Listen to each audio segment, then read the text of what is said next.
বীরশ্রেষ্ঠ শহীদ মতিউর রহমান স্টেডিয়াম থেকে সবাইকে স্বাগত জানাচ্ছি।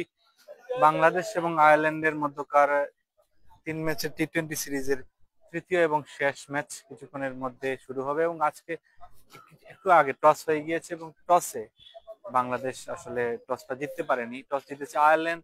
আয়ারল্যান্ড টস জিতে আগে তারা ব্যাট করার সিদ্ধান্ত নিয়েছে। প্রথম ম্যাচেও তারা টস হেরে আগে ব্যাট করেছিল, পরের ম্যাচে টস জিতে আগে ব্যাট করেছিল। সবগুলো ম্যাচেই বাংলাদেশকে আসলে রান তাড়া করতে হচ্ছে। আজকের সিরিজ নির্ধারণী ম্যাচেও সেটাই হলো। প্রথম 2 ম্যাচের মতন প্রথম ম্যাচে রান তাড়া করে বাংলাদেশ জিততে পারেনি। পরের ম্যাচে আসলে বাংলাদেশ রান তাড়ায় সাফল্য পেয়েছিল এবং আজকে যেহেতু শেষ ম্যাচ, সেখানে বাংলাদেশ কেমন করে সেটা নিয়ে আমরা আলাপ করব এবং তার আগে হচ্ছে আমরা অপেক্ষা করছি একাদশটা জানিয়ে দেওয়ার জন্য। একাদশে অবশ্যই কিছু বদল থাকবে, কারণ বাংলাদেশ এই সিরিজের শেষ ম্যাচের আগে একাদশে দলের স্কোয়াডে একটা সদস্য সংখ্যা বাড়িয়েছিল। শামীম হোসেন পাটোয়ারি, যিনি আসলে প্রথম 2 ম্যাচে বাংলাদেশের স্কোয়াডে ছিলেন না, তার না থাকা নিয়ে নানান রকমের বিতর্ক তৈরি হয়েছিল।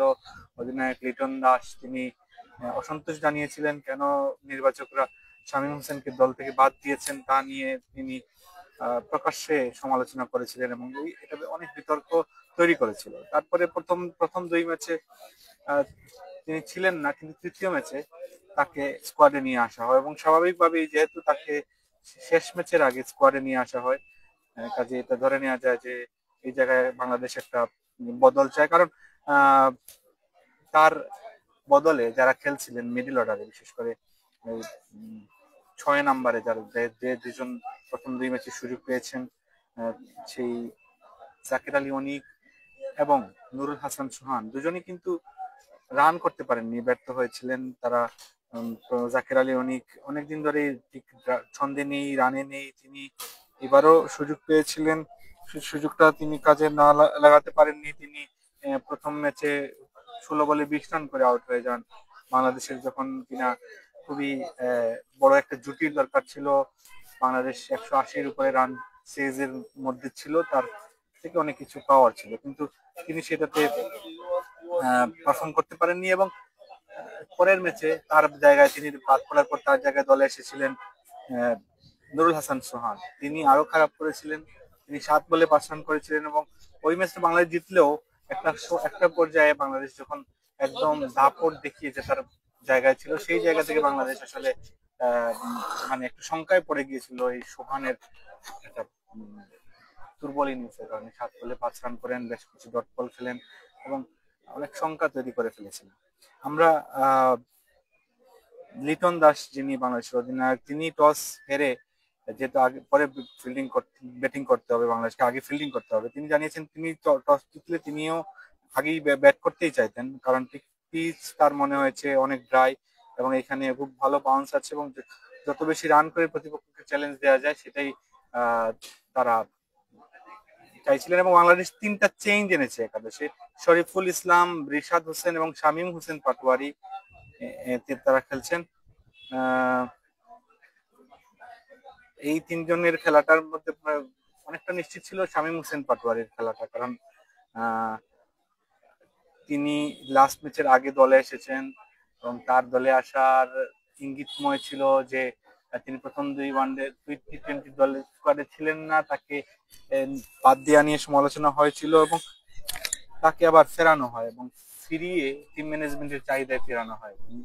এক্ষেত্রে নির্বাচক এবং টিম ম্যানেজমেন্টের মধ্যে যে দূরত্ব, সেটাও সামনে আসে, সমালোচনায় আসে। এবং ইন্টারেস্টিংলি মাহিদুল ইসলাম অঙ্কন, যিনি আসলে প্রথম এই টি-20 স্কোয়াডে এসেছিলেন, অভিষেকের অপেক্ষায় ছিলেন, তিনি একটা ম্যাচেও কিন্তু সুযোগ পেলেন না। তো এটা খুবই টিম ম্যানেজমেন্টের আসলে তাকে বিশ্বকাপের আগে বাজিয়ে দেখার প্ল্যান ছিল নির্বাচকদের, টিম ম্যানেজমেন্টের হয়তো ডিফারেন্ট প্ল্যান ছিল, তারা তাকে সেই সুযোগটা দেয়নি।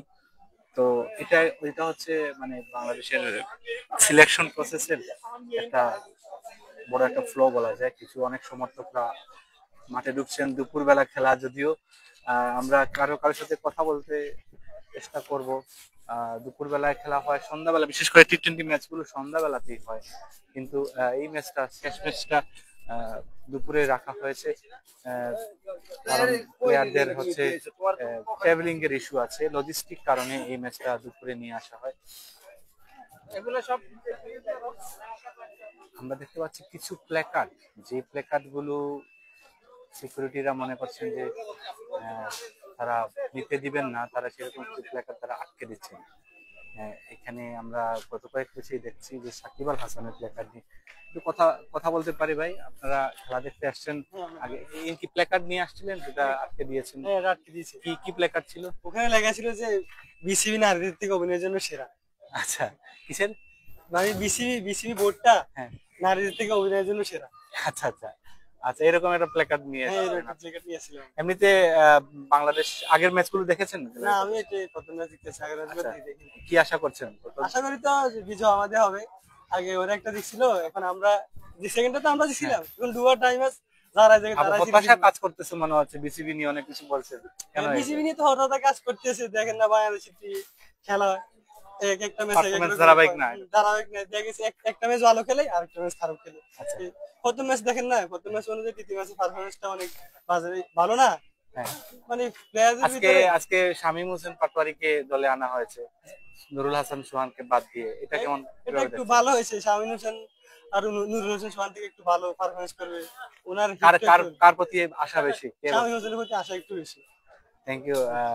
কথা বলছিলাম কিছু সমর্থকদের সঙ্গে, তারা কিছু প্ল্যাকার্ড নিয়ে এসেছিলেন যেটা বিতর্কিত হওয়ায় আটকে দিয়েছেন, এবং এখানে কিছু সিকিউরিটি চেকিং হচ্ছে। যেটা বলছিলাম, বাংলাদেশের হচ্ছে আজকের ম্যাচে একাদশীতে 3টা চেঞ্জ এসেছে। 3টা চেঞ্জ কিন্তু অনেকটা অনুমিত ছিল, কারণ শরীফুল ইসলাম, যিনি প্রথম ম্যাচে সুযোগ পেয়ে তিনি কিন্তু খুব একটা ভালো করেননি। তারপর দ্বিতীয় ম্যাচে তাকে বাদ দেওয়া হয়, আবার তৃতীয় ম্যাচে তাকে ফেরানো হয়েছে শরীফুল ইসলামকে। তো সেই জায়গায় শরীফুল ইসলামকেও আসলে প্রমাণ করতে হবে যে বিশ্বকাপ সামনে আছে ফেব্রুয়ারিতে, এই বিশ্বকাপের আগে তিনি বিশ্বকাপ দলে থাকতে পারেন কিনা সেটা তার একটা প্রমাণের মঞ্চ। আমরা একাদশটা জানিয়ে দিচ্ছি, বাংলাদেশ একাদশে কারা কারা আছেন সেটা জানিয়ে দিচ্ছি। তানজিদ হাসান তামিম, পারভেজ হোসেন ইমন, এই দুজন শুরু থেকেই ওপেন করছেন। তারা আছেন সাইফ হাসান, লিটন দাস অধিনায়ক, তাওহিদ হৃদয়, শামীম হোসেন পাটোয়ারি, তিনি নুরুল হাসান সোহানের জায়গায় এসেছেন। শেখ মেহেদি হাসান, তিনি এসেছেন, তিনি এসেছিলেন গত ম্যাচে, ইনফ্যাক্ট তিনি সবচেয়ে ভালো পারফর্মার ছিলেন। রিশাদ হোসেন এসেছেন দলে, গত ম্যাচটা তিনি খেলেননি, প্রথম ম্যাচে খেলেছিলেন। লেগ স্পিনার রিশাদ হোসেন এসেছেন নাসুম আহমেদের বদলে, অর্থাৎ আজকে বাহাতি স্পিনার নাসুম আহমেদকে খেলাচ্ছে না বাংলাদেশ, তার জায়গায় রিশাদ হোসেন খেলছেন। মোহাম্মদ সাইফুদ্দিন, তিনি খেলেছিলেন আগের ম্যাচটা, তিনি এক্সপেন্সিভ ছিলেন বোলিং এ, কিন্তু তিনি ব্যাটিং এ একটা ক্যামিও ইনিংস খেলেছিলেন 7 বলে 17, খুব ইম্পর্টেন্ট ভাইটাল নক ছিল। সেই কারণেই হয়তো বা তাকে আরেকটা সুযোগ দেওয়া হয়েছে, তিনি বোলিং এ যদি পারফর্ম করেন সেটা হয়তো দলের জন্য ভালো হবে। শরীফুল ইসলাম, তিনি এসেছেন তানজিম হাসান সাকিবের বদলে। তানজিম হাসান সাকিব উইকেট পেল, প্রথম 2 ম্যাচেই তাকে আমরা এক্সপেন্সিভ দেখেছি। তিনি 4 ওভারে 40-এর বেশি রান দিয়েছেন, অর্থাৎ ওভার প্রতি 10-এর বেশি রান দিতে তাকে আমরা দেখেছি। এবং মুস্তাফিজুর রহমান, তিনি বাংলাদেশের আছে ট্রাম্প কার্ড বলা যায়, তুরুপের তাস। তিনি প্রথম ম্যাচে দারুণ বল করেছিলেন, পরের ম্যাচে কিন্তু তাকে একটু এক্সপেন্সিভ মনে হয়েছে আমাদের, কিন্তু আজকের ম্যাচে তিনি আসলে দলের সেরা ভরসা, কারণ মুস্তাফিজ যে ম্যাচে ভালো খেলেন বাংলাদেশ, সেই ম্যাচটা নিজেদের করে নেওয়ার ক্ষেত্রে অনেক বেশি এগিয়ে থাকে। আমরা আয়ারল্যান্ডের স্কোয়াড একাদশটাও জানিয়ে দিচ্ছি। Paul Stirling, Tim Tector, Harry Tector, Lorcan Tucker, Curtis Campher, George Dockrell, Gareth Delany, Mark Adair, Craig Young, Matthew Humphreys এবং বেন হোয়াইট। কার্টিস কেম্পার এসেছেন, তিনি গত ম্যাচটাই খেলেননি, তার বদলে একজন নতুন মুখকে খেলানো হয়েছিল।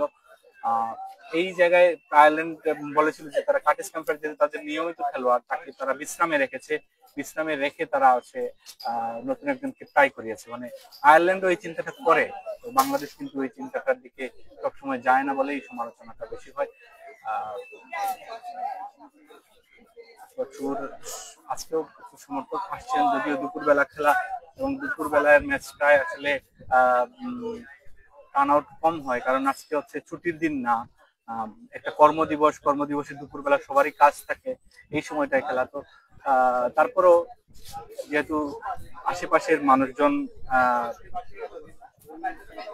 ক্রিকেটের অনেক অনুসারী আছেন, তারা মূলত এসেছেন।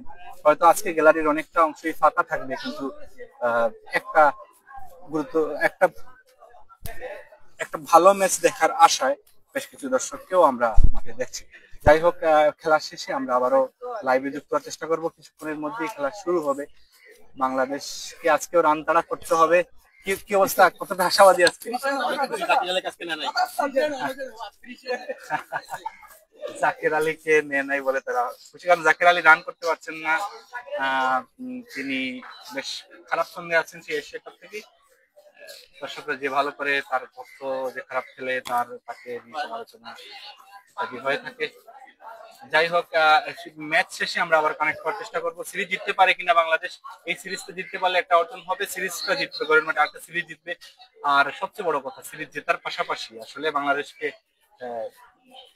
বিশ্বকাপের প্রস্তুতির চিন্তাটা মাথায় রাখতে হবে। সেই প্রস্তুতির চিন্তায় বাংলাদেশ কতটা নিজেদের অপূরণীয় বক্সগুলো কতটা ঠিক করতে পারলো, সেইটা হচ্ছে বড় দেখার বিষয়। তো সেটা কতটা করতে পারে সেই আলোচনা নিয়ে আমরা ম্যাচ শেষে আবারও সংযুক্ত হওয়ার চেষ্টা করব।